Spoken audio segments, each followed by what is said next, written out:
After joining hands with China for the Pakistan-China economic corridor, Pakistan is now planning to declare the illegally occupied Gilgit-Baltistan areas, the northern areas, as its fifth province. Pakistan's Interior Minister for Coordination, Riaz Hussain Pirzada, told a Pakistani TV channel that a committee under Sartaj Aziz is considering this. Here's the report. We'll come to our guests after.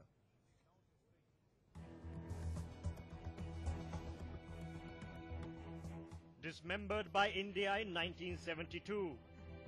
This is what is happening in Balochistan. This is what is happening in Gilgit.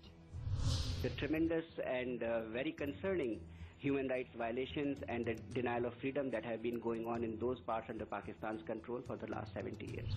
Pakistan's action now sealed. The Balochis butchered, now rebellious locals in Gilgit to be annexed and crushed. There are rebellions in various provinces of Pakistan itself, from Balochistan to Gilgit-Baltistan to Khyber Pakhtunkhwa, and Pakistan is now resorting to help from none other than China herself. And this is Pakistan's logic in POK. After ceding the 9,000 square kilometer Karakoram tract to China in 1963, Pakistan is now annexing the 38,000 square kilometers of Gilgit and Baltistan. And this is why Pakistan needs it. Along with Karakoram Highway, the major arteries of the $50 billion project of China that runs through CPEC requires a pacified Gilgit-Baltistan. But it nonetheless is Indian territory, and India is not going to let go of it anytime soon. The entire state of Jammu and Kashmir is an integral part, has been an integral part, and will be an integral part of India. And no attempt, no unilateral attempt or a step to change that or attempt to change that would have any legal basis whatsoever, and of course it will be entirely unacceptable. We will tell the world that Pakistan's actions are illegal, the territory belongs to us. It's not only unconstitutional, it's against the spirit of Shimla Agreement. It might suffice to say that Gilgit-Baltistan is a part of the original state of Jammu and Kashmir. So the future destiny is linked together. I don't think a decision can be taken about a part when it's a part of the whole. They can, but I think these are, a seriously disputed issue, and probably they are taking one-sided decision, which will be neither good for them or will be good for settling the issues outstanding. Modi rattled Pakistan with this. Balochistan के लोगों का, गिलगिट के लोगों का, पाक के कब्जे वाले कश्मीर के लोगों का मैं आज तहे दिल से आभार व्यक्त करना चाहता हूं. Now India is faced with China's dictatorship in Pakistan. Its nexus now set to be the #1 challenge for us. Bureau Report, NewsX.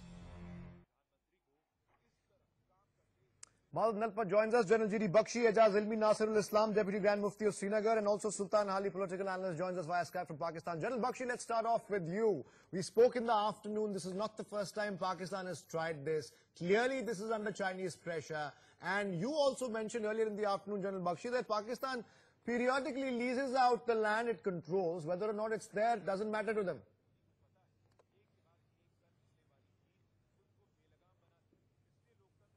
You know, the fact is Pakistan has been renting out its territory to extra-regional powers, firstly to the United States to launch its jihad against the Soviet Union in Afghanistan. That has almost fractured this country, created huge problems in Afghanistan, created a massive human, tragedy in Pakistan. And yet, Pakistan now goes out and rents out its territory to China. China gives it $50 billion and it is prepared to rent out its territory for the China-Pakistan economic corridor. The only problem is the corridor is constructed through territory that legally belongs to India. And for Pakistan, with the fiat of, the sleight of hand, now to say that that is Pakistani territory, is highly provocative. It is trying to make de facto, occupation into de jure possession. And I don't think India can ever countenance that. We have been through that before. In the 1950s, the Chinese quietly constructed the Aksai Chin Road, through our territory. We didn't even know about it for a number of years till 1956. And now the Chinese say it is their territory, it is de facto possession, has become de jure. No, Sultan Ali, would you We like to cannot respond? allow Pakistan to get away the MEA with this. today has come out, General I Bakshi, and think I would ask, there is time for serious consequences. The MEA today and came the out. joke is there are 3 Indian parliamentarians in Pakistan when they pull this rabbit out of the hat. Okay, let me ask Sultan Ali. Sultan Ali, the MEA, the Ministry of External Affairs of India today said India will not tolerate this. Now we know for a fact this is a Pakistani TV channel is airing. Riaz Hussain, your minister, saying that Sartaj Aziz will head a committee to declare Gilgit-Baltistan as your 5th province. Now, first off, this is in the UN. India claims that part entirely as Jammu and Kashmir under India. What right does Pakistan have, first of all, to declare it a province, especially when the status is still disputed, not just in the UN, but bilaterally too?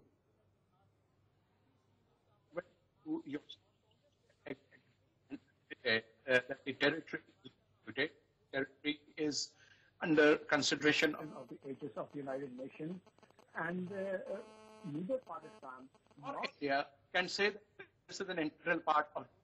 But Pakistan is calling it a province now. Isn't that a, Sultan Ali, isn't that a provocation?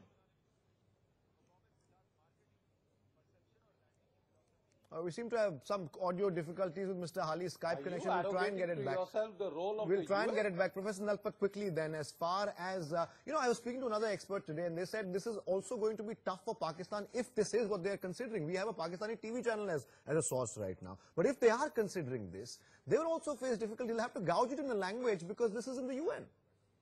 Well, Akhtar, the fact of the matter is that the Kashmir dispute is frankly, it's not even really alive in the UN.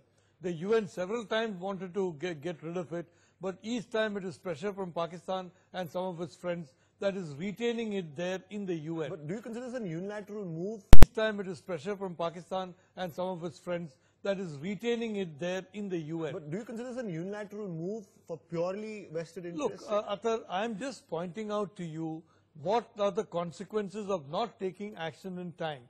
In 1947-48, the army was perfectly capable of taking over the whole of Jammu and Kashmir, including Gilgit-Baltistan, a state that is a part of territory that's very, very important from a geopolitical point of view.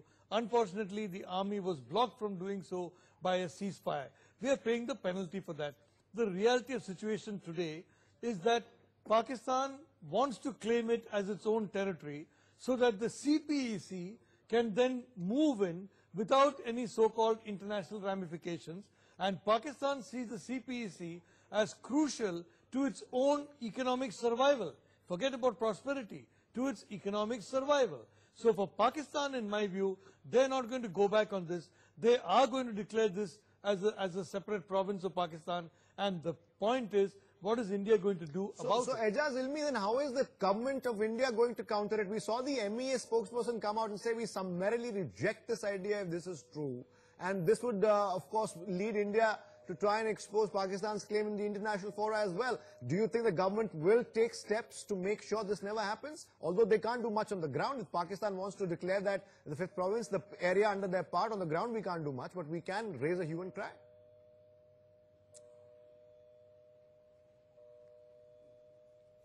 The illegal occupation in both Pakistan-occupied Kashmir and Gilgit and Baltistan and Hunza and all the 8 provinces of that area, we will contest it wherever we can contest it. And the fact is the MEA and the government and the BJP seniors have come out very strongly that we will not accept this happening, because this property, this area, this country, these extensions belong to India integrally, and we will not allow Pakistan to actually try and barter this area away for their own economic gains and try and vilify India to an extent.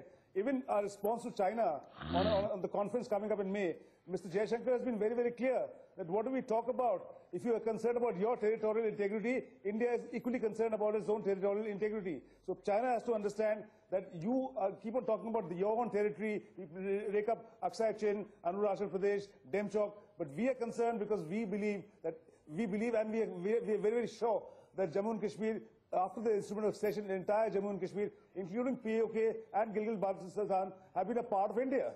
Now, Nasirul Islam, what exactly is your position on this? Deputy Grand Mufti from Srinagar, what exactly is your position on this? I've heard voices recently coming out, including the PDP, saying that, you know, all of Jammu and Kashmir, the part under Pakistan's control, the part here, and Gilgit-Baltistan, we want free trade, free movement. If Pakistan declares it as a fifth province here, your access, or whoever wants to go, their access is blocked. Do you first of all believe Pakistan has the right to lease it out, as General Bakshi calls it? First, let me just answer your question. Are you with me? Yes, please go ahead. Okay. Kashmir is not an integral part of India. It is a dispute and internationally recognized. Well, the government doesn't believe so, sir. Which says that there is a UN. Not just this one government. minute. Let me finish. Governments, any government in India will dispute I said, please, let me finish. I reject that proposition. There is a UN resolution which says that the final dispensation of the Jammu and Kashmir has to be with fair and free, impartial plebiscite. And unless and until, whether it is a Gilgit-Baltistan or whether it is Jammu and Kashmir. Exactly. The entire, how, General Bakshi, how can they take a unilateral decision on this? Applies to all J&K states. It does not apply to any part is the second part. Withdrawal of Pakistan forces from all areas is the first part. I don't hear you. There is some audio problem. No, General Bakshi, the UN resolution is very clear. General Bakshi, even if we go with the hypothetical that Mr. Nasirul Islam is saying, then this decision is a unilateral decision and Pakistan is shooting itself in the foot. There is some audio problem. That is precisely the point. Pakistan has been harping to the world that Jammu and Kashmir is disputed territory. If it is disputed territory and Pakistan this is insists what that we it say. is with the United Jammu and Kashmir is a then what disputed locus territory. standi has Pakistan got? We need a resolution to take of a Jammu and unilateral Kashmir. decisions to merge a part of Jammu and Kashmir into its own territory? That's a unilateral decision, Mr. What Nasirul resolution Islam, of and that? then How that is contradicts Pakistan your first entitled claim. to resolve what is before and we the end UN? with Sultan Hali. Professor Nalpat, that position taken, of course, by Mr. Nasirul Islam, that one doesn't make sense. If Pakistan believes there's a resolution to be had, they can't take a unilateral decision. That's why I said there must be some pressure. This is all about the CPEC. And if they try to do that, what is the best way India can counter? Athar, I'll say to you very frankly that Pakistan is very intent on ensuring that the Chinese have a free hand in all the territory controlled by them, and that includes that part of Jammu and Kashmir in their control. Now, we have been very restrained. For example, there have been calls for Ladakh and Jammu and the valley to have a kind of separate entities. Now, we are not doing that. In fact, we have been very restrained on river waters, we have been restrained on power, we have been restrained on almost every factor involving Kashmir. But may I say, the Pakistan has not been. Now, in this situation, power projects are within the control of Indian. No, what do you mean your power projects? Exactly. Now, in this situation, Athar, very frankly, I think the ideal response would be that we remove the restraints on our side and we ensure that the Jammu and Kashmir, that part under our control, is in every sense of the term. Is it a provocation, clearly? It's a definite provocation. Okay. And the more importantly, it clearly indicates the Chinese are now virtually recognizing Pakistan as the owner of that territory, and that, which is a big change from their previous stand. Serves their interests as well. They needle India from there as well. We are completely out of time, no, unfortunately. I could have gone on, like I could have gone on, but I can't. I have like considerations. Thank you, Mr. Nasirul Islam, for joining us. Professor Nalpat, Zilmi, General Bakshi, and Sultan Hali. That's all the time we have on The Nation at 9. We'll take a short break right now. I've been Athar Khan. Good night.